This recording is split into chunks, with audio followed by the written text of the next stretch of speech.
Այս շաբաթ ազգային ժողովը բազդասրագրի շրջանակում հյուրընկալել էր Հայաստանի տարբեր մարզերից, Լոռուց, Շիրակից, Տավուշից եւ Երևանից խորհրդարան այցելած աշակերտների եւ մանկավարժների։ Նրանք ազգային ժողովի նիստերի դահլիճում ծանոթացան քառօրյա նստաշրջանի աշխատանքին, ներկա եղան օրենսդրական նախագծերի քննարկմանը։ Հյուրերի հետ հանդիպեց ազգային ժողովի գիտության, կրթության, մշակույթի, երիտասարդության եւ սպորտի հարցերի մշտական հանձնաժողովի նախագահը Արտակ Դավթյանը ներկայացրեց խորհրդարանի կառուցվածքը, հիմնական գործառույթները, պատմեց ազգային ժողովի մշտական հանձնաժողովների աշխատանքի, падգամավորների գործունեության մասին։ Նա պատասխանեց մարզերից եւ մայրաքաղաքից եկած պատանի հյուրերին հուզող բոլոր հարցերին։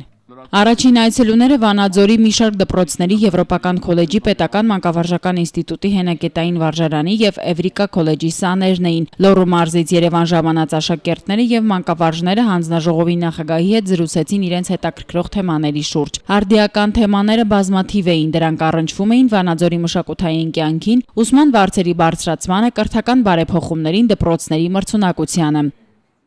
Ազգային ժողովի հաջորդ հյուրերը Գյումրու ակադեմիական հենակետային ֆոտոն վարժարանների եւ մի շարք դպրոցների սաներն էին։ Նրանք ներկա գտնվեցին ազգային ժողովի նիստին, ապա շրջեցին խորհրդարանում։ Գյումրեցի աշակերտները պատմեցին իրենց հայրենի քաղաքի եւ տարածաշրջանի խնդիրների մասին։ Աշակերտների հետ ծավալված քննարկման ընթացքում բարձրացվեցին Հայաստանի արտաքին քաղաքականությանը, բարձրագույն կրթության ոլորտին, նորագույն տեխնոլոգիաներին առնչվող հարցեր։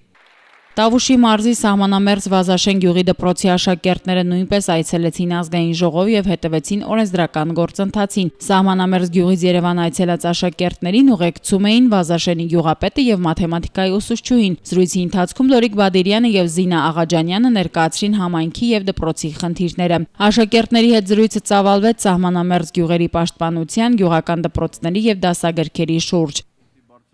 Շաբաթվա ընթացքում ազգային ժողով այցելած ամենափոքրիկ հյուրերը Ոսկե նուռ արվեստի բարձրագույն դպրոցի սաներն էին, որոնք եկել էին ավագ ընկերների եւ մանկավարժների ուղեկցությամբ։ Արտակ Դավթյանին խնդրեցին ազգային ժողովի նախագահ Հովիկ Աբրահամյանին փոխանցել շնորհակալագիր եւ մրցանակ դպրոցի խորհրդանիշով։ Արվեստի դպրոցի սաներին հետաքրքրում էին մշակութային հուշարձանների պահպանությանը, ուսման վարձերին եւ շնորհալի երեխաներին տրվող արտոնություններին վերաբերող հարցերը։